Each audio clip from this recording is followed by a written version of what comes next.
All right, welcome to another episode of Life Distilled. Brian Cary here. I'm here with Ray and Seth from Townshend's Distillery in Portland, Oregon. And fantastic. You guys, so let's get into it. Before we get into it, let's have Ray talk about yourself and what you do here at Townshend's Distillery. Yeah, hey, thanks for having us. Thanks for having me. This is fantastic. Pleasure's all ours. I'm Ray. I've worked for Townshend's Tea Company. We'll kind of get into what that is. But I started working with Townshend's Tea Company about 10 years ago, and that's kind of the predicate for the distillery. So working with loose leaf tea and botanicals in basically a tea shop setting, and then now in the Townshend's Distillery world that we're now in, and why we're here is kind of the operations director, doing a lot of the sales and branding and helping with consistency and whatnot. Grew up with Seth O'Malley. We went to high school together. And yeah. Oh, very cool. Excellent. So, okay, Seth, besides, growing up with Ray, what do you do here at Townshend's Distillery? It's a full-time job. Okay, so I'm the head distiller. Okay. I do all of the production and most of the formulation along with Ray. Very cool. Excellent. Okay, so all of these beautiful spirits that are in front of us are essentially your brainchild, children. Yes. Okay. Yeah. So the process often works that I'll sort of put something down, put out a rough draft, throw a bunch of stuff at the wall, and then run it through sort of a hearing, and Ray has a lot to do with that. So we're doing a lot of that together, but in terms of the actual creation and reproduction from batch to batch, that's all me. He's being modest. Okay. Very cool. So, let's get into a little bit of the history. Seth, have you been here from the beginning since tea as well, or did you come on when it turned to more spirits? No, I've been here from the beginning as well. Okay. I mean, not the very beginning of the company, but along with Ray, we both had a similar trajectory, starting out as high school kids going to the tea house, then getting jobs at the tea house, then transferring to a university in Portland to study linguistics. Yeah. This is all the same, actually, for both of us. Yeah. And then, then we transferred up to the tea houses up here, worked at those shops, and then eventually, and it's kind of a long story, the distillery was founded. The owner reached out to us to have us run the distillery. Okay. So I guess I want to know how it started from tea to spirits. Something that is, I mean, I've had, hot toddies, or not hot toddies, but I've had cocktails with hot tea and maybe whiskey or some spirits in it. But I never thought that, starting from tea, which is such a grandma beverage, to, to spirits and alcohol, that kind of, I just want to know that story. How did it start from tea? I might have learned to put whiskey in my tea from a grandma. Right. Exactly.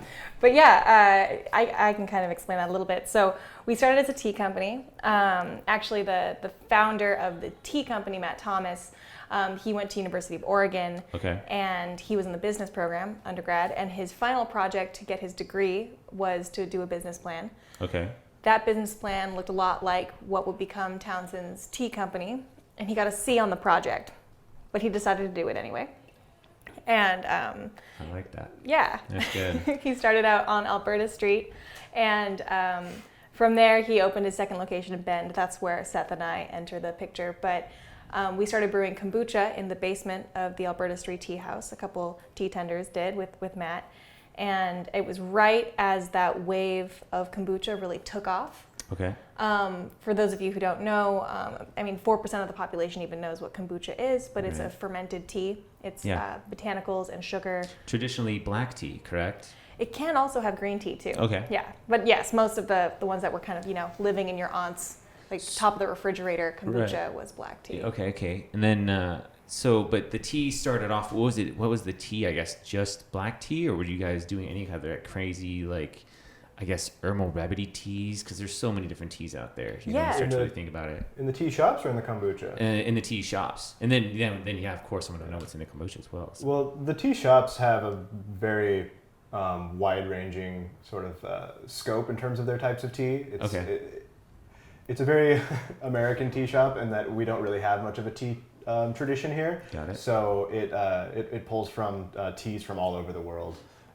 It's kind of an advantageous position to be in, actually, because if you go to tea shops in most of the rest of the world, they're so ingrained in their own tea traditions that you find pretty narrow selections. Ours has everything from Chinese and Taiwanese oolongs to Japanese sencha to the kinds of teas that you would find at like a British high tea, and then everything in between, South American herbal teas. So the whole initiative of the tea houses initially was just to show people, show Americans particularly who historically have, since the Boston Tea Party, not really been all that into tea, that there actually is a tea out there for everyone. Yeah. So the menu there has over 100 different types, and that ranges, again, from just like traditional, straightforward teas from the Camellia sinensis plant to individual ingredient herbal teas, and then also medicinal blends that are intended for specific health effects. Cool, very cool. So it wasn't like just, hey, we're just going to do green tea or something. It was a wide variety. Okay, that's really rad. Okay, so how did the tea start to branch off into kombucha? Because kombucha's, first off, let's explain to the audience, for those who don't know what kombucha is, let's explain to them what it is.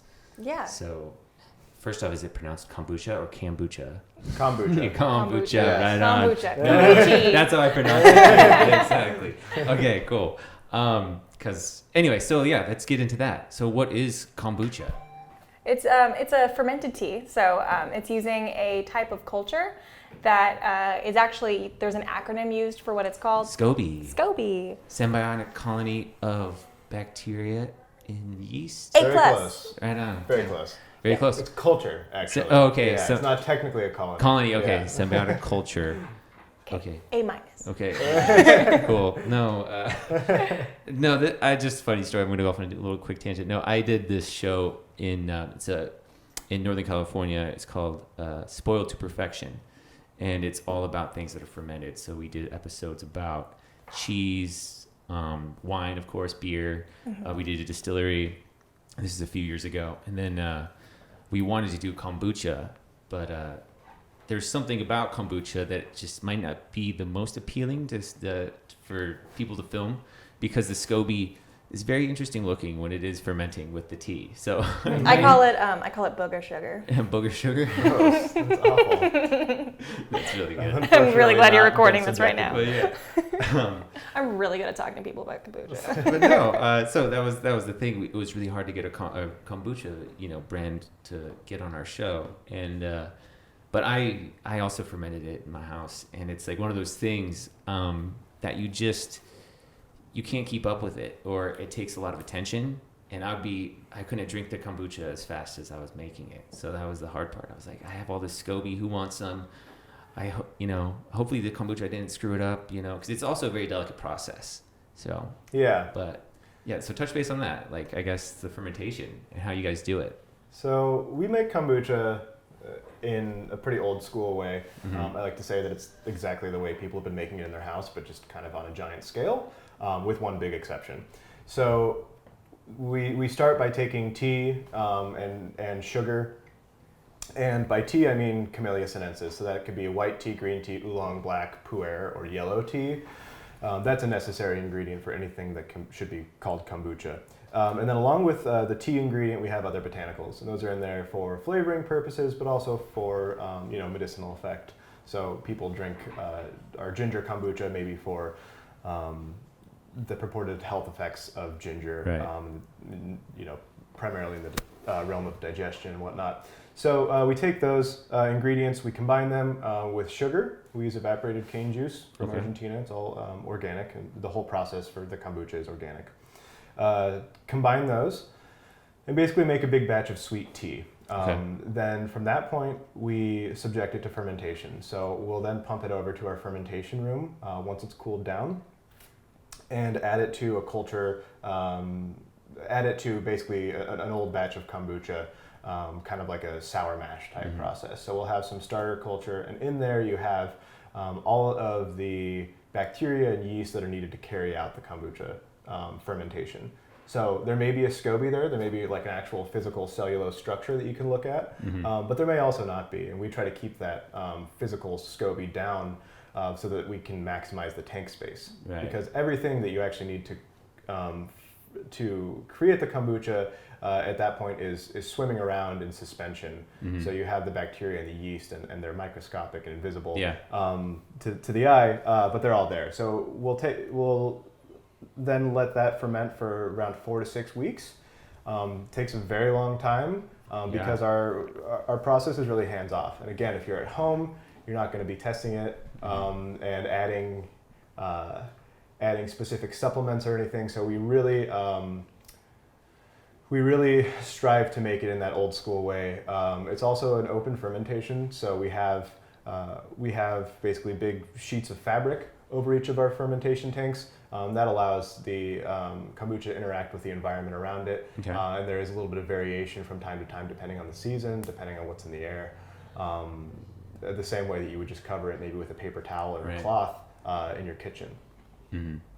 I liked your analogy though of like how you use some old kombucha to start the fermentation of another one, like the sour mash technique. Because it's very relatable to some of our listeners. That's really cool. So, okay, now kombucha, since you are fermenting something, you're gonna have alcohol. So let's talk about that. We touched base on this on the tour a little bit, but so kombucha, there can be alcohol in it. If you make it at home, you could make some alcoholic, tea, right? Some alcoholic kombucha. Yeah, exactly. So, and that's that is part of the impetus for the whole distillery in the first place. And Ray actually can tell the story if you like. About the alcohol in kombucha? Yeah, totally. All day. Yeah. So what happened was, it's a raw fermentation, so clearly it's going to produce alcohol. The FDA, for those of you who don't know, the FDA basically regulates that if it's above 0.5% alcohol, you have to be over 21 to buy it.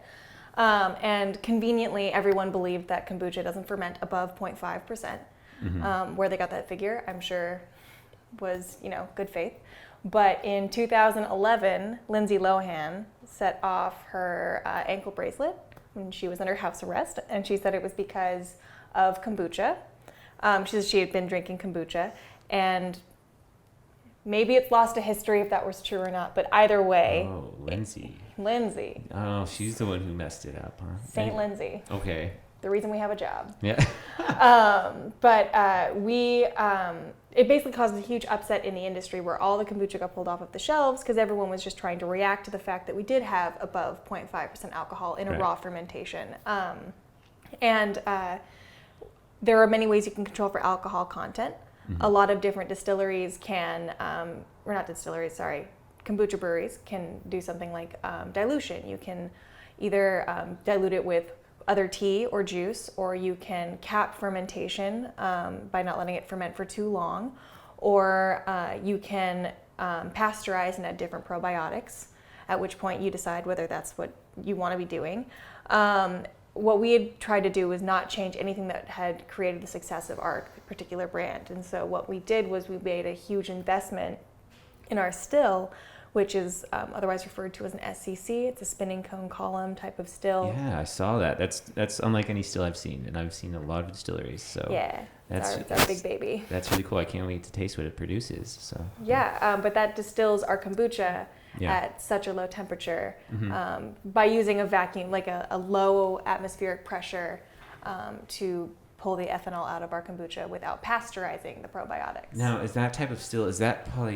Does it use less energy then, maybe, and less resources to cool it and condense it? I mean, it does use less resources to condense it, but there's a lot of other resources that offset sort of the lower energy demand there. So for instance, we have a very powerful vacuum pump that's running all the time that is creating a vacuum or a partial vacuum so that we can distill at a really low temperature. There's also a mechanical agitation feature that we could get into, but it might be a little weedsy. for the podcast. I'm not sure. No, I was just interested into like, I mean, why don't they do whiskey in this, spinning cone thing? Oh, because it is egregiously inefficient if what you're trying to do is Okay. make whiskey. Okay. The reason that we got the still was because we wanted to be able to still sell our kombucha as an authentic raw fermentation with Got the it. alcohol content reset Got below it. 0.5%. Noted. Yeah, Noted. so we actually sell all of our kombucha. Everything that is our kombucha has been distilled, but it still is alive. Uh-huh. And it stays, That's good. Yeah. yeah, and it stays under refrigeration after it's been distilled because Mhm. it will continue to ferment and therefore make more alcohol Right. if you let it sit at room temperature. Got it. No. And there's a couple other reasons why it wouldn't make a great whiskey too that I could mention might be interesting. Yeah. One is that, first of all, it's all stainless steel, Mhm. and people who make whiskey know that the Copper copper is ideal. has a lot to do Yeah. with producing desired Yeah, flavor sulfites profiles. and stuff. Exactly. A second reason is that this spinning cone column operates under vacuum, as we talked about, and also due to that mechanical agitation, creates a the vacuum is the main part. We can just talk about that. So the vacuum lowers the temperature of the distillation, and in so doing, creates a much different product than what you get when you do a higher temperature distillation. Okay. So, like if you look at brandy, it comes from the old Germanic, I think Dutch word, like brandy or brandyveen, which means burnt Yeah. wine. Yeah. And it is essentially, or something, yeah. And there's a good reason for calling it burnt wine, because brandy doesn't tend to really resemble very closely the grapes that make it. And a lot of that has to do with the fact that the ethanol is concentrated, but also because you're heating up the must, you're heating up, or in the case of whiskey, you're heating up the mash to a high enough temperature that the aromatics that are in that mash or in that must or in whatever you're distilling change due to the heat. So if you take heat out of the equation, you Right. end up with something that smells very close to what you put into it, Yeah. which is nice. It makes our process really predictable, and it works really well when we're trying to get really true botanical clean flavors. Yeah. But we have, for instance, distilled wine through this, and it was really off-putting. First of all, it was a Chardonnay. Okay. I don't think I generally want to drink Chardonnay brandy. But Right. secondly, when it came off the still, and even after it had rested a while, it smelled just like Chardonnay. Yeah, it tasted like 100 proof Chardonnay. Wow. Yeah, It didn't taste like brandy at all. Okay.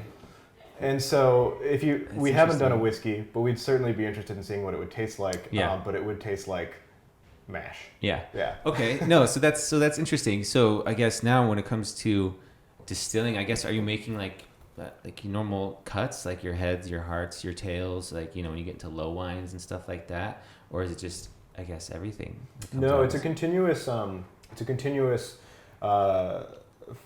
distillation system that essentially negates the need to Okay. make cuts. So we find that with the set points that we're using and the sorts of factors that we're manipulating when we're Mhm. creating our spirit are completely different than what people would be doing Okay. on a traditional say column still or continuous still. Okay. So we have the set points optimized for an extremely low methanol content. Okay. So just in normal distillation, in any case, you're Yeah. going to end up with just a tiny bit of methanol coming along Yeah. with the ethanol, and in varying amounts. Exactly. We found that ours is actually extraordinarily low when we Good. had it optimized for. No, that's cool. Yeah. I'm sure you've had it, tested. I mean, I know TTD kind of requires that too, right? Testing and whatnot. Lots of testing, yes. All right. Well, okay. Let's try something. Whatever you guys think. I'm super excited now after hearing this process.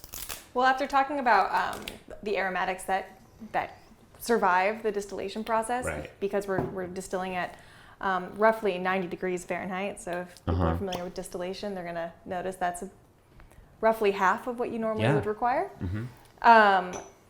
But the White Rose is the place I like to start. Okay. It is just what comes right off of the still from a fermentation of white tea and rose petals. This is like the equivalent of kombucha moonshine, Okay. but it is, I wouldn't describe it as tasting like what you would expect moonshine to taste like. It's going to be something between a vodka and a gin, and the Okay. texture is like pisco. Okay. No, definitely. Pisco. I'm getting some pisco notes. Am I drinking alone, you guys? Oh no. God forbid. Shot. No, okay, no, definitely. I definitely see the Pisco notes. That's pretty cool. I'm a huge fan of Pisco. I was down in Peru probably a couple years ago. Did a whole thing about Pisco, and it's a spirit that's dear to my heart. Cool. Okay. Awesome. Yeah, we're not sure exactly. We can't put our thumb on where that sort of Pisco quality is coming from, but we believe that it has a lot to do with the fermentation process, which in the case of most Pisco production is pretty minimally controlled like ours. So it's probably a bacterial ester. That's great though. Super floral. That's probably fun to mix. Yeah. I mean, I could drink it straight. I always have a saying, and people make fun of me. It's ESA, every spirit appreciated. Sometimes it gets me in trouble. Yeah. Oh, game on. We got some Chardonnay you should really try. Yeah. Okay. So what's the tea that's in here? This is made from white tea. White tea. Okay. It's called Bai Mudan. It's otherwise, that's Mandarin for white peony. Very cool. Well, that's great. That's really tasty. Yeah, and that's the coolest thing about this is that we didn't know if we were going to maybe become like an industrial soap company. Yeah. Because no one had really ever done this before, so we didn't know we knew we were going to be pulling ethanol off the still, but we didn't know if it would be really quaffable in any way. It could just be hot acetic acid liquor that we'd sell to wineries as an organic cleaner for their floors. And the first thing we pulled off was the white rose. And after we were able to pull out acetic acid with a baking soda wash, because it binds with acetic acid is lighter than ethanol, we were left with this awesome floral, full-bodied spirit. And that was kind of our pivot point to start actually going gung-ho with making our distillery line. I also love that this spirit is made from the fermentation of 2 botanicals. Yeah. It's really rendered for how much body and texture and flavor you get from it, so it shows you what the still is actually doing in a very succinct way. Because the rose that you taste in this, and it doesn't taste like rose water. We couldn't buy vodka and infuse white tea and rose petals and have this same product exist. It shows you, that succinct, like fermented flowers to finished product. Okay, very cool. Yeah. So going back to the Brew Dr production process, the way that you would make kombucha at home is not necessarily the way that a lot of other kombucha producers are making it. Right. You find that often the kombucha producer will start with a sort of neutral base, so maybe just like a green tea or a black tea. They'll add sugar to it and they'll ferment that, and then they'll flavor it at the end. Okay. The way we do it is we take all of the flavoring ingredients and we add them at the first step. Yeah. We find that there's an appreciable difference there, because all of the aromatics that are being extracted in the tea brewing process are then subjected to, again, a 4 to 6 week fermentation. And during that process, there's a lot of sort of flavor melding that takes place. We find there's a lot of the edges sort of come off a lot of the botanicals, and they become a little bit more like impressionistic. So this is white tea and rose petals that has been party to a 4 to 6 week, crazy bacterial and yeast fermentation, and then distilled twice in a vacuum. So there's just a lot there that makes it different from, like Ray was saying, a rose vodka or something. Okay. No, very cool. Excellent. All right, let's move on to the gin. Cool. Can I see that little cup there? Oh yeah. Let's see. We got 7 products. We got a long way to go. Yeah, I know. So one other thing that's worth saying about the white rose is that this is every product that we make can be traced to a single kombucha flavor. So in the case of the white rose, Teapot. Oh. Gotta rinse So the that. white rose is an example of our starting material, and as you can see, there's a lot of flavor there. So for each other product, there is. I'm good. But yeah, next time. Cool. Sorry, back to the white rose. So the white rose. Anyway, I'll describe it differently. So with the white rose, we take the kombucha distillate, we do a filtration process that Ray alluded to, and then we do a second distillation. At that point, it's ready to bottle. You have to dilute it to bottling proof, but Yeah. it's ready to go. Cool. With everything else, we take that whole process, but then we take that aromatic distillate and we fashion that into something else. So the white rose is an example of kind of the starting point for the rest of our products. So they have their own flavor. The distillate has its own flavor, and then we build the product around that distillate, whose flavor comes from the kombucha that we create at the very beginning. That's just so fun. I mean, I've tasted a lot of spirits. It's fun because that's what the craft distillery movement is kind of doing the best of. They're just kind of they're branching out. They have the ability to kind of test small batches and stuff. Like, there's, vineyard designate, or I guess, I don't know what you'd call it, maybe crop designate, potato vodkas. People that are just like, oh, this is this farm that does these potatoes, and now we're doing this vodka from these potatoes. And I can't wait to see, to see like a carrot vodka, I'm sure that's probably been done someplace, it's like, so it's kind of, it's I fun just to had see. an amazing like tomato botanical gin that was like See? bonkers good. A little basil martini, perhaps? I don't know. It could be good. Like, Yeah.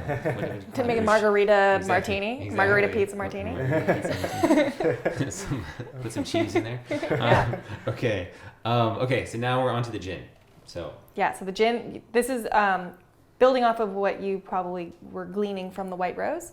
Nothing floral in this is infused after distillation. Okay. That you're gonna hit you right up front. So it's not gonna be like a London dry. It's gonna be, I always like jokingly refer to it as like a Portland wet gin. okay. It's gonna be made from a base distillate of green tea, lavender, chamomile, jasmine, and damiana. And Right, then got some teas. yeah, flowers. And then Flowers. per quantity, the highest botanical in there in terms of weight is juniper, but it takes a hard fourth seat back in terms of botanicals that you Okay. taste. It's an international style. Sometimes people refer to this style of gin as a new American style, but then they say that Hendrick's is like their example of it, and that's a Scottish gin. Mm-hmm. So I think that it's more accurate to say it's international. But this one, normally when people skew away from juniper, international style is marked by its pivot away from being really juniper forward gin. Hendrick's is really lavender and cucumber, and that was kind of probably the most famous beginning, segue from that style of London dry that was otherwise the martini gin. Uh-huh.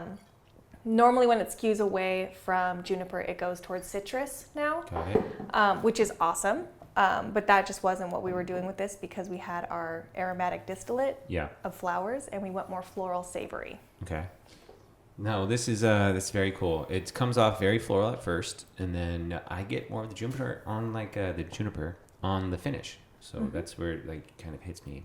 But yeah, that's very nice, very cool. And it's 40%. A lot of coriander. Okay, 40% ABV. Yeah, coriander for sure. That's tasty. Yeah. It's an extremely perfumed and floral gin. I like Okay. to think of it as kind of a statement gin. Mm-hmm. Yeah, we just drink it with gin rickeys, and that's kind of our July challenge. Is we Right. try and drink one gin rickey every day. Oh yeah, okay, yeah. Noted for the viewers at home. We're all wearing gin Ricky pins. Well, I am. God. I gave it to the guy downstairs. They just showed up 5 days Okay, early. so but no, it is gin Ricky month. So July is. July is Yes. gin Ricky month. Oh, so I know maybe these came I'll early. save these. Okay, cool. Very I'll make lucky. sure we're July We then. came on a good day. Cool. Awesome. Okay, cool. So gin Ricky month next month. Okay. Yeah. Okay. Those of take you that who back. don't know, a gin rickey is gin, soda water, and lime. It's Yeah. easy. Oh no, it's great. Yeah, simple cocktail. Of all the things you have to drink one of for 31 days, Or could have to drink, we should say. Yeah. No one has to drink it. we make each other do it. Okay. Cool. Now I see some darker spirits, some browner spirits. Now I'm interested because I want to know, why are they brown? Well, brown spirits can get brown in mostly, one of three ways. There might be other ways that someone Well, can I correct mean, me yeah, on, but exactly. you have barrel aging. Oh, look, I'm just making a mess. You guys have the teapot and everything. I'm just doing We're so on Hold on a second. brand. Okay. I thought we got it. Look at us. So yeah, there are three ways that spirits get color typically. One is through barrel aging, obviously. Every distillate coming off a still is going to be clear. Whiskey gets its color, or aged spirits get their color from barrels, usually oak. There's pigment in those, and that lends various shades of yellow and brown. There's also caramel coloring, which is very common, especially in the liqueur world. You'll find that most dark liqueurs have some caramel coloring in them. But then there's also just infusion of botanicals. So, and that's how all of our spirits get their colors. We don't use caramel coloring, but we're able to use botanicals to get various hues that we think complement the flavor profiles of our products through the infusion of botanicals.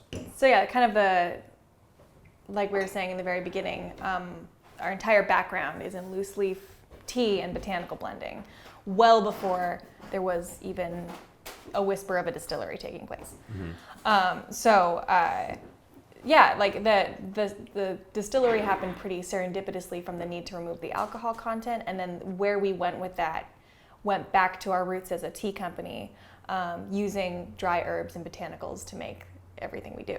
But the only exception really being the white rose, because we don't have to infuse anything after fermentation.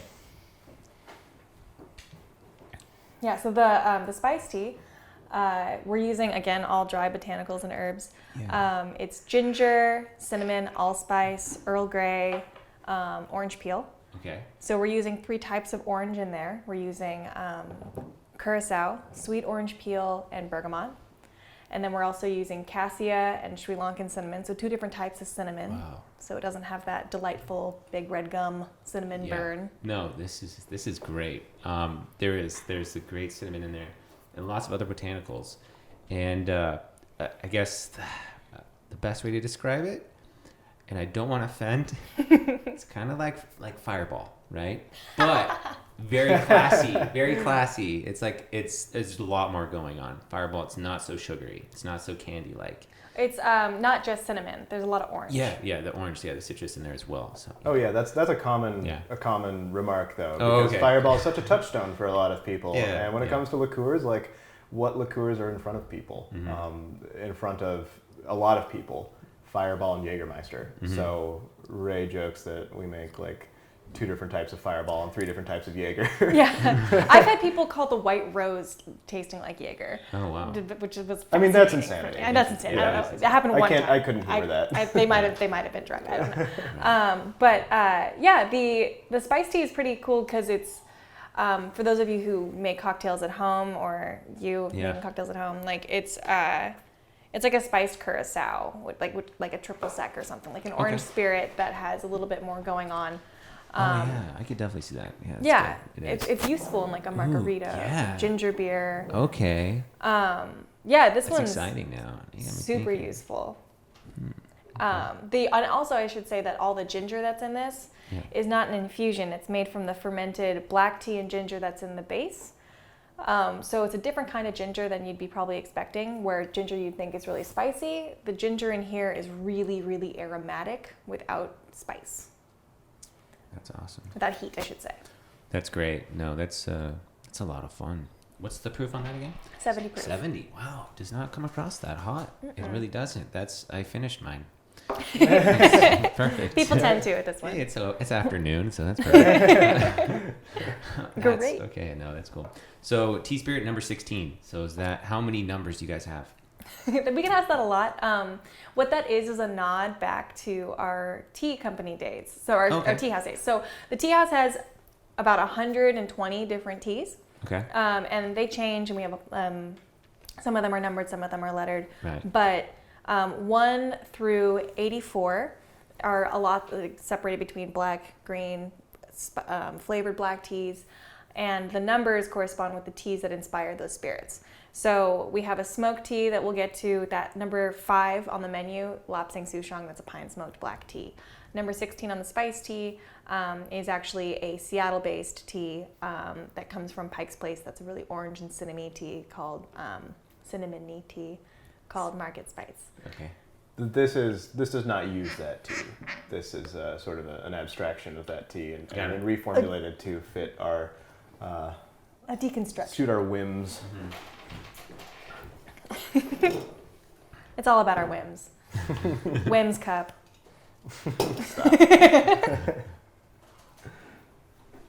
Awesome. Okay, next one. Okay, so this is the Bluebird. The Bluebird Alpine liqueur. Okay, sweet. So this is what you'd be drinking when you go, skiing or snowboarding. For all you snow bunnies out there. Oh, right on. But yeah, it's gonna be. Sorry. No worries. Yeah. It's clinking. Ginger, fennel, angelica root. So like savory maple, birch. The base distillate is from fermented dried apple, mulling spices, oolong, and black tea. Yeah, I get a little bit like the black licorice from the fennel. It kind of tastes like a Sazerac. Oh, okay. I like that. Yeah, the ginger's going to be a little bit of that rye spice. The fennel is that little bit of absinthe rinse. We didn't mean to make a bottled Sazerac tasting spirit, but it's useful. It's useful like a more autumnal yellow chartreuse. Okay. Oh, okay. Very herbaceous. After drinking it, definitely. It's less sweet than yellow chartreuse. Come at me. Uh-oh. Qualms? What? Do you guys have debates about what this spirit is? Or? No. No. People have strong feelings about chartreuse in general. Yeah. I have strong feelings about chartreuse, and they're all very good. Yeah. Very strong. Definitely. I just got back from the monastery a few weeks ago, so. Okay, no, now here's an interesting question. I try to ask this people. Do you guys believe that there are different types of drunk?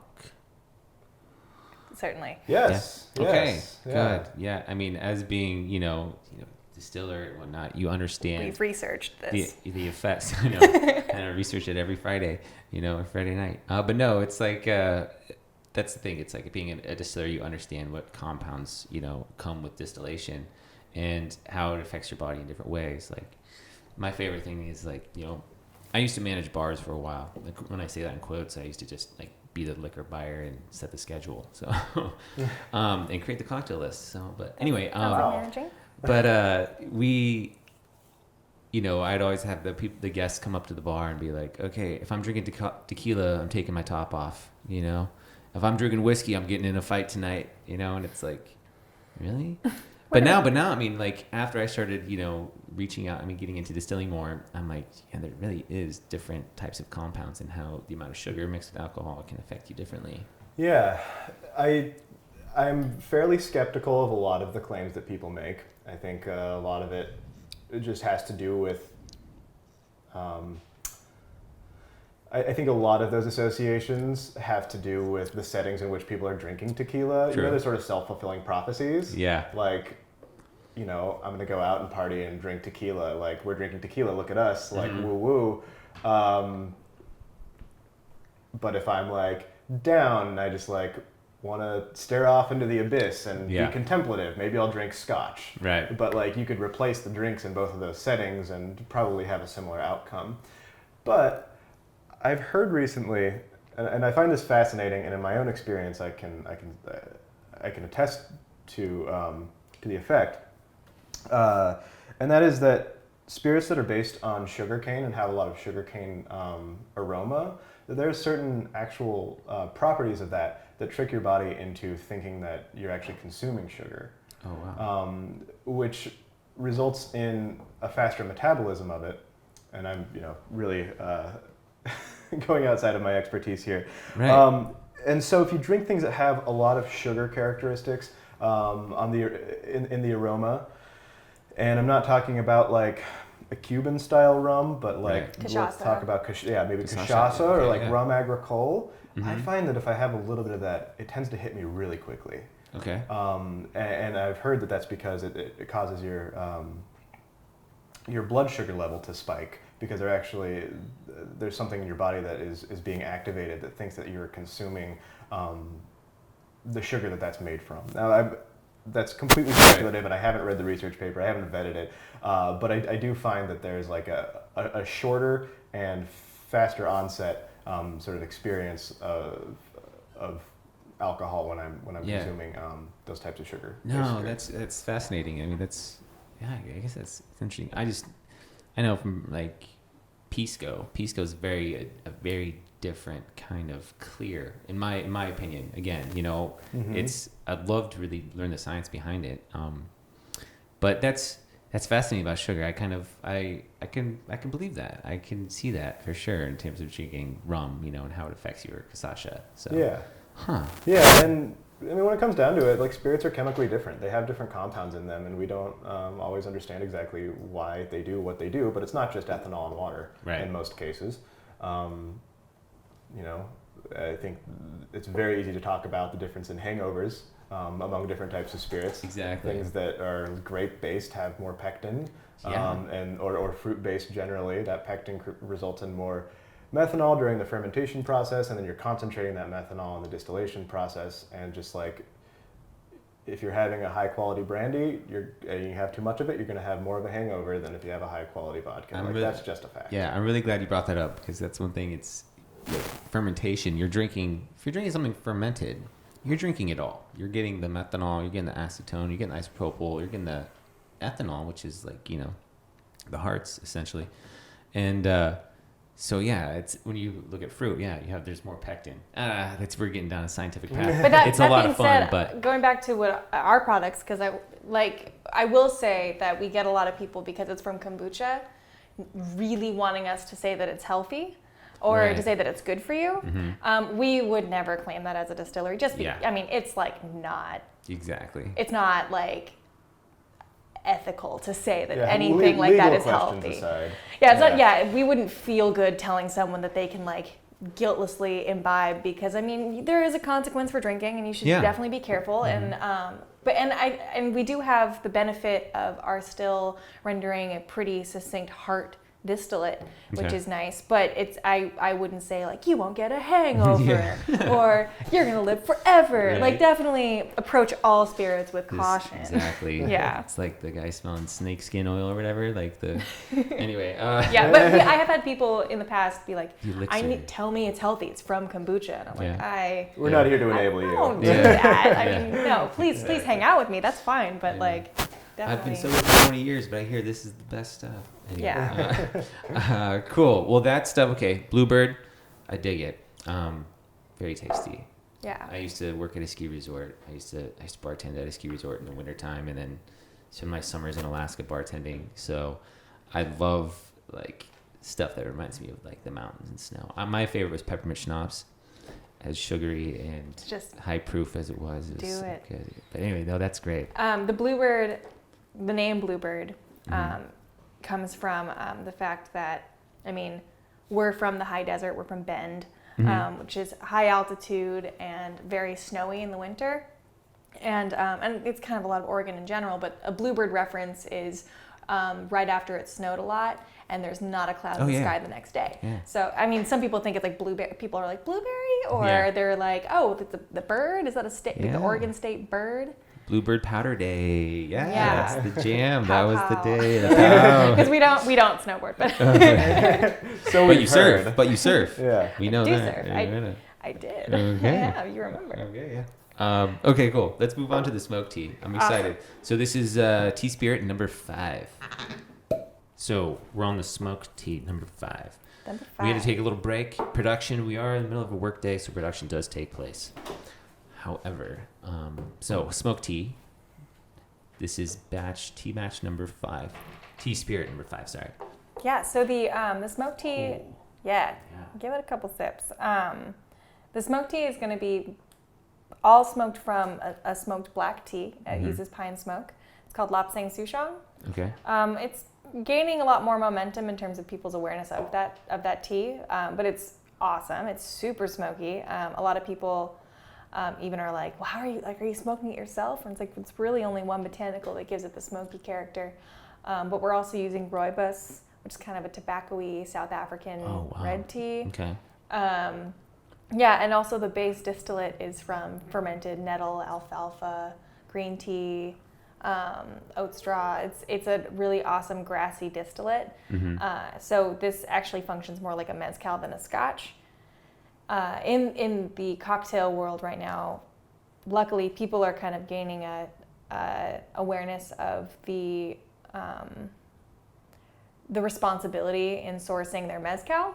And as that's growing as a popular category, there's a lot of sustainable concern about the agave harvests for for rural parts of like, you know, Palencas that are making Yeah. mezcal. Anyway, that aside, this is an alternative also that adds some smoky control in a cocktail, Okay. without sourcing like a cheap mezcal that could be a little more dubious. Definitely. Well, definitely. I definitely get the mezcal characteristics, and like you said, the Rubius. Rooibos. Like Roy drives a bus. Yeah, Roy drives bus. Roy bus. But yeah, no, that it is. It's very like almost. I want to say cigar characteristic because it is like that rich tobacco. That is a very bold spirit. I like it. It's that's really big. There's a lot happening there, and it is so rich. I can almost see this like a port, something like that. Maybe not that sweet, you know what I'm saying, but. Yeah, it is. It's great for making like a smoky old fashioned. I love it with like acidified orange juice or lemon. A lot of people blow my mind all the time with how they're using this. Actually, normally you'd think it'd be exciting like, too. Yeah, That's what I like about it. It's like where do you use it, but it's fun. It's like, okay, so the way I think of it, take like your smokiest mezcal and crank it up a few more notches. Like it's really that smoky. That's fun. But what's interesting is that if you give it 2 sips, the first sip is like smoke, and then the second sip is a lot more honey, earth, and wood, which is what I get from mezcal too. Okay. It mellows out. It's like it does the brush fire, and then there's all the awesome other back tone of herbs and botanicals that created this spirit. And it's again the example of what we're doing with vacuum distilled kombucha over like an infused whiskey or something like that. No, that's really fun. That's good. Oh yeah, if you got it, go for it. Should I turn this off? Yeah, I'll hit you over here. Okay, well, Ray's gonna step out. It's gonna be just Seth and I chilling. We're gonna taste some the last couple of spirits, and then hopefully Ray can come and say goodbye. But okay, so smoke tea number 5. That was pretty awesome. 35% alcohol by volume, and then the other one was 70 or 35 as well. Okay. Right. So the tea spirits are both 35.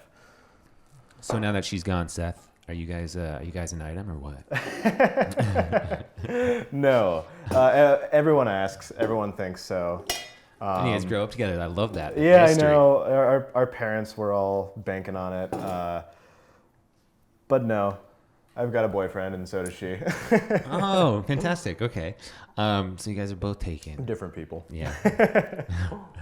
Okay, cool. So let's try this fernet. Yeah? Yeah, let's do it. So fernet is a spirit that is, well, a liqueur that has a fantastic, the way my understanding of fernet is it started in San Francisco, like huge. Like San Francisco started like shot of fernet, you know? Yeah. You mean in terms of its popularity in the U.S.? Yeah, exactly. Yes, we absolutely have San Francisco to thank for that. Yeah. Cool. And then, so because of that popularity and how crazy it's gotten, people like you guys are starting to like branch out into it. And I think, you know, people are doing a better job at it as well in terms of like the amaros and stuff like that. So, yeah, tell me about this guy a little bit. Yeah,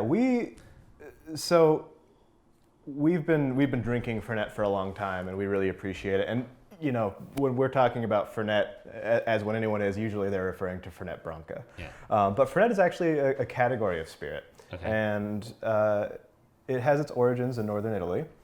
And despite being from northern Italy, the botanical profile of it, the botanical ingredients, come from all corners of the world. So it's very sort of eclectic and a very worldly spirit for that reason. This one takes the fernet structure and looks at various modules in it, and then replaces the ingredients sort of, again, to suit our whims and also to represent some botanicals that grow around here. Very cool. So we call this a Pacific Northwest fernet. It doesn't taste like fernet branca, doesn't taste like very many other fernets, but you do find that it is like fernet. It's a dry, bracing, bright sort of amaro. Mm-hmm. No, that's really good. What you picking up there? So I get a lot of the caramel. It's not, I want to say it's not as bitter as like the normal fernet. It still is bitter, and I love bitterness. and they say what they say about people that like bitterness is they're very like egocentric, so, which is pretty funny. They're very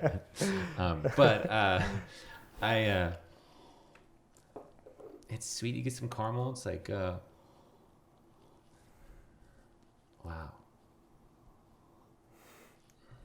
So there's about 30 botanicals in this. Yeah. So if you think something's in it, you can guess, and you're probably right. So we built out the we can just start with the sort of bitter base of it, and then go up the aromas. The base sort of bitter components. Gentian is the classic bittering ingredient. Most bitter spirits derive their bitterness from gentian. So if you think of Campari, if you think of most different types of amaro, there's that bitterness comes from gentian. And if you try gentian by itself, you'll be able the first time I experienced it just by itself as a botanical, I made a tea from it, and I was like, oh my god! All right, hello, Suze, Campari, fernet, every bitter. Well, not everyone, because wormwood does it too. Right. But anyway, so there's gentian in that. There's some other bitter ingredients. We also have some resins. Myrrh resin factors in pretty heavily there. And if you notice anything that's particularly piney, that's probably the myrrh. Okay. So it's myrrh's very, very bitter. It's got kind of a sticky bitterness, and if you overdo it, you really know. But we use enough that we can kind of get that foresty, piney element in the aroma as well as the bitterness from it. Frankincense. And then we also have some hops from nearby Washington. Okay. And so that forms most of the sort of bitter bed. We've got some other things in there as well. But then on top of that, we get into the mid notes. You'll notice a lot of mid body sort of character there. And so that's a lot of barks and roots. We've got sarsaparilla. We've got birch. Yeah, that's what I'm picking up on. Yeah, sarsaparilla. A lot of sarsaparilla. Yeah, it's one of those things. It's like I know it when it's there, but like, yeah, that's really tasty. So you got frankincense, myrrh. You don't have any gold in there? No gold, no gold. Sorry, Jesus. I know you this get one's that. Not for you. I bet you get that joke a lot. Yuck! I thought I was so original. We could do like too. a Goldschlager edition. Oh, right for, on. Around Christmas perhaps. Okay. Yeah, that's our vibe. Nice. No, well that's fantastic. That's really good. Cool. It's not as there's a lot more. Like you said, the sarsaparilla. I love sarsaparilla, so I would go to this way more than or much faster than I would Fernet Branca. Oh, that's great. Yeah, a lot of people say that it's softer and easier to drink. And again, I wouldn't take that necessarily as a compliment. I think part of what makes Fernet special is that it really challenges our standards. Mm-hmm. And actually helps us appreciate sort of extremes. Yeah. And Fernet, I think, has its own sense of balance that is much different from any other type of spirit. But people, often will comment that it's a little bit softer. And I find I can see what they're saying. I think that has a lot to do with the fact that the mid body is really filled out. It's not just the bracing bitterness and then the sharp top note of menthol and eucalyptus like you have in the Fernet Branca. Right. Ours, though, is actually drier than Fernet Branca. So it achieves that despite not being as sweet. Okay. So the top, the sort of perfume part of it, a lot of that comes from ingredients that we've already talked about, but also there's a lot of Douglas fir in it. Okay. Which is the state tree of Oregon. It's a common type of tree to use as a Christmas tree. Hence Pacific Northwest Fernet. Exactly. Fantastic. There we go. Very cool. And it's 80 proof. I don't even think Fernet Branca is 80 proof, is it? Fernet Branca is close to that. Right. You might want to fact check this, but I want to say it's 39%. Yeah. So I think 78 you're right. proof. Mm-hmm. Yeah. Very cool. All right, now that's what I'm really excited about. Onward and upward. I love Amaros. I love Fernets too. Fernet is essentially kind of an Amaro in the Amaro family. I consider Fernet to be taxonomically nested under the Amaro category. Exactly. An Italian might disagree, but from my vantage point, that works. Right. Kashmiri Amaro. Kashmiri Amaro. Kashmiri. I love it. I love the label. Yeah, it's pretty, right? Yeah, it is. It's really cool. Yeah, hey, well, your Fernet, your Pacific Northwest Fernet label, that's a little gold. So there you go. You know? You Yeah, got the totally. gold, frankincense, myrrh. There you go. Right, exactly. Jesus will be on board. Awesome. What's that? Jesus would be on board with that one. Cool. Of course. All right. Well, I'll let you. Let's dive into this guy. All right. So the Kashmiri amaro, it gets its name from a blend of ingredients that we use in this. Okay. So this is a blend of ingredients that Ray and I know very well. We've been working with since we were high schoolers. One of our favorite chai blends in the tea shops is called Kashmiri chai. Okay. So it's a blend of ingredients that are typically used in an Indian style chai that is typical of the Kashmir region of India, which is northwestern.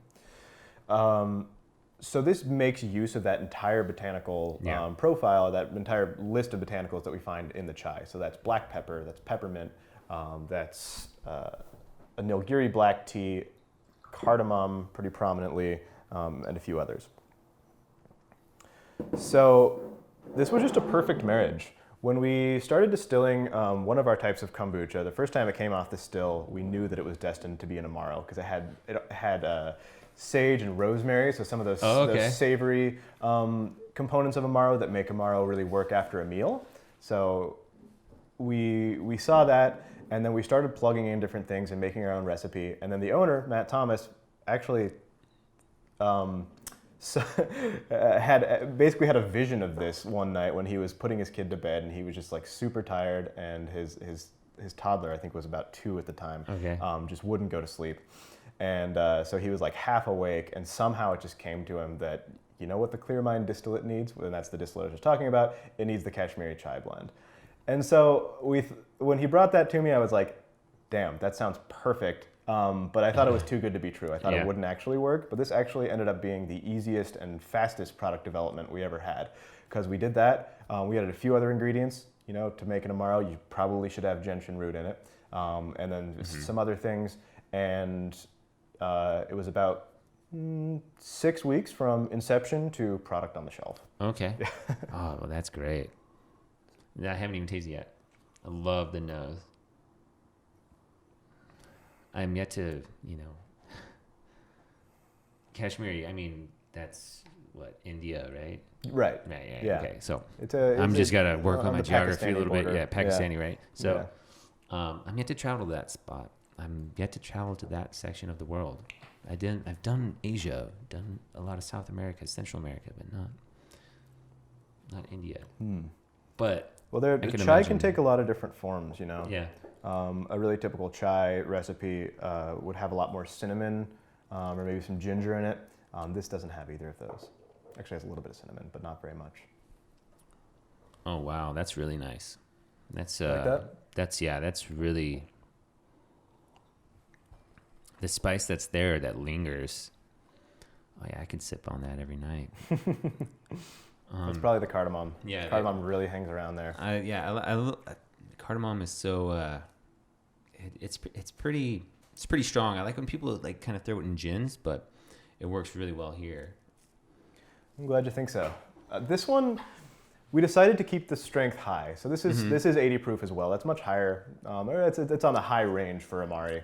But we saw the way people are using Amari these days, and it's usually in cocktails. Right. And so we designed this with bartenders in mind, or home bartenders, people who want to throw this in something else. Because you can always sweeten it. If you want to make it sweeter, add a little simple syrup, or put it on ice, it'll dilute it, make it a little bit softer. But you can't remove sweetness from an Amaro. Mm-hmm. So this is meant to sort of work both ways. Okay. It's perfect straight if you're into that sort of thing. If you can handle an 80 proof spirit neat like this. But it also works really nicely in a whole range of cocktails and still leaves room for other sweet ingredients if you want to, add a curacao to it or another Amaro that's sweeter. It's almost like when you're done like taking a sip of it, it's like almost like that menthol mint, that kind of coolness that happens when you breathe in again. It's like have you ever had Szechuan buttons? Yeah, okay, exactly. So Szechuan buns kind of You're back on. Sweet. Cool. Ray just joined us again. But yeah, Szechuan buns, how kind of like, it's almost like the Novocaine numbing sensation, but it's also very like it makes your tongue kind of numb but and electric feeling. Exactly. Yeah. That's almost what I get from this. Mm-hmm. That's kind of, and I think that's why I like it so much. It's awesome. It's a sensation your mouth very seldomly feels. So that's really great. That's cool. Yeah, we love this one. This is one of the ones that I think as a staff we're all drinking. Yeah. Maybe more than the other ones. Yeah, I always describe it as like a cooling amaro.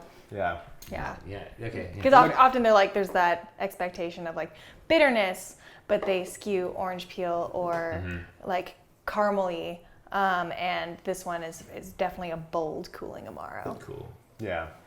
And, take a look at that color. It's nice, rich, dark caramel brown.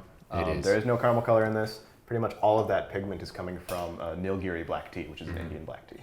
Okay. Very cool. All right. Now, the Genepi. The Genepi.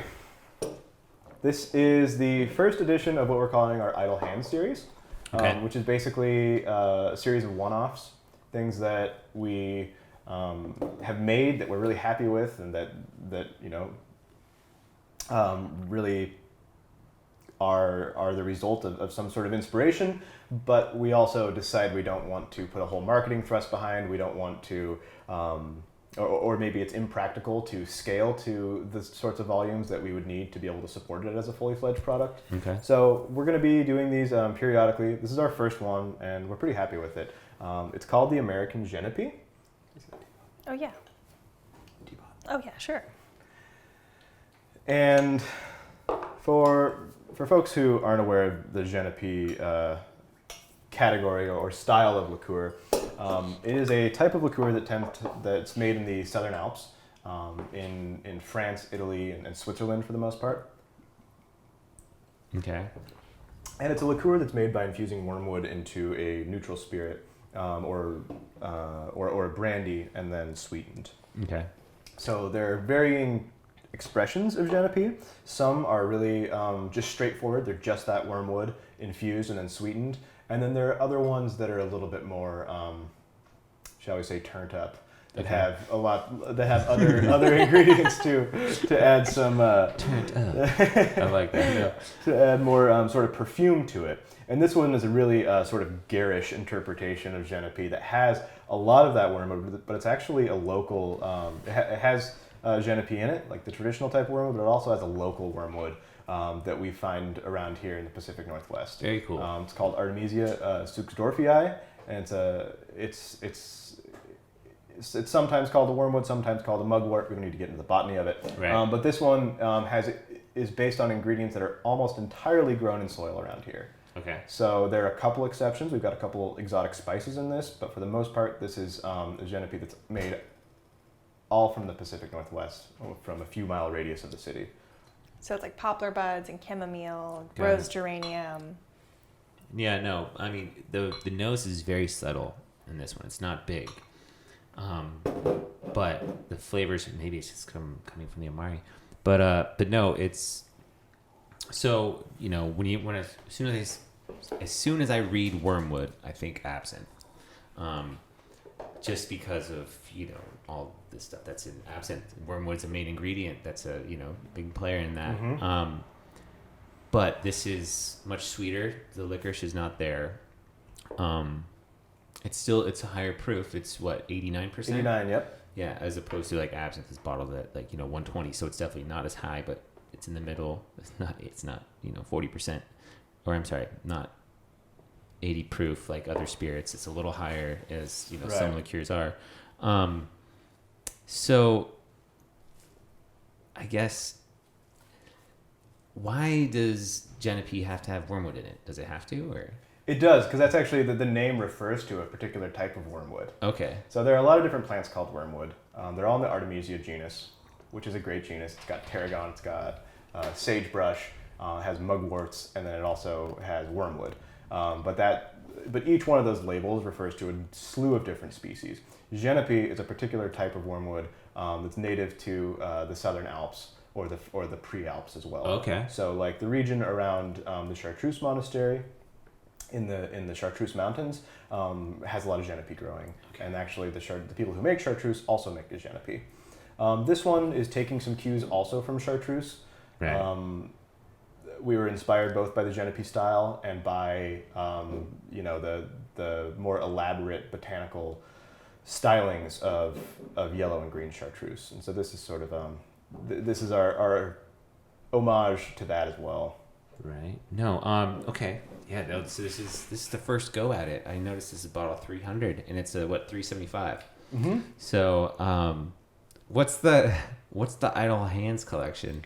That kind of comes from the idea that we have 8 spirits that we support and we bring to the world, but there's a lot more creative energy than our fixed set of spirits that we make. Got it. Okay. And it's more like a sandbox to play around with all the potential that herbs have to offer in making spirits. That's fun. I mean, again, going into starting and branching off and doing new things that nobody else is doing is the idea of craft distilling that I love. That's so cool. Yeah. Yeah, you guys are definitely you're playing in that sandbox. You're playing in that sandbox a lot to see what else it has to offer. But, well, very cool. Well, I love this Genepi. This is fun. I can't say I've had a Genepi before. I'm trying to dig back and out of all the bars I've stepped into. It's like a cousin of chartreuse, like green chartreuse. Yeah. I mean, it's chartreuse. Yeah, I definitely played with green and yellow and all that stuff. But there are a number of Genepis that are out there. Mm-hmm. It's still a category that we have to explain to most people, even most spirits enthusiasts. Yeah. The most widely available one, at least in our neck of the woods, is Dolan. Okay. Dolan makes a Genepi Distilled. That's very good. Oh, that is great. Well, let's do some shout outs. Townshend's Distillery in Portland. You guys, when you open, when is the tasting happening? We're open Wednesday through Sunday. Wednesday through Sunday? On weekdays, so Wednesday, Thursday, Friday. We're Okay. only open for 3 hours because we are in the middle of production all day and it's super noisy. Which is for the viewers at home why we're sitting in the conference room, because we were going to do the tasting room, but due to production, it was a little noisy. So we relocated. So it's great. Hopefully there's nothing on this whiteboard that's like secret recipes and stuff, because that could cause some issues. Didn't even think about that. We're so good at that. Cover it up. What's going I on could cover it up. I have this technology. No, this is legit. We share our Cool. office with a nonprofit and they're awesome. So Oh, very cool. yeah, they bring ecological classes to elementary schools. Yeah, So as long as there's no there'd be funny if there's drawings of dicks on there and stuff. not today. Not today, right? No. We haven't had the conference room for a few days. Yeah, so so all it's clean. PC. Yeah. Excellent. Cool. All right. Well, cool. Okay. So open, Wednesdays through Fridays? 4 p.m. to 7 4 p.m. p.m. 7 p.m. And then Saturday, Sunday, noon to 7 p.m. And also what is unique about Portland or the state of Oregon is you could also buy spirits in the tasting room. Is that correct? Yes, Mhm. indeed. Fantastic. Yeah, there's a lot of states you can't. It's also, It's all kind of working in still. I But mean, if you're in Portland and you're curious about spirits in general, there are a lot of amazing local distilleries. Okay. And so we're a part of Distillery Row, which is a collection of all the distilleries Yeah. in the inner city. So yeah, I don't know. yeah. You're going to Come go. by. Oh yeah, I'm gonna cruise around. I still my trip continues, but in terms of hanging out and stop in one distillery, keep going down. I'm in the wine country, so most people go wine tasting hopping, but in Portland you can do it. You can do spirit tasting hopping. That Take a sounds lift. awesome. Take Yeah. a lift, take a lift, or be sure to wear some good walking shoes. Yeah. Well, cheers. Thank you, Seth. Thank you, Ray. It's been It was great. a lot of fun. Cool. Cheers. Cheers.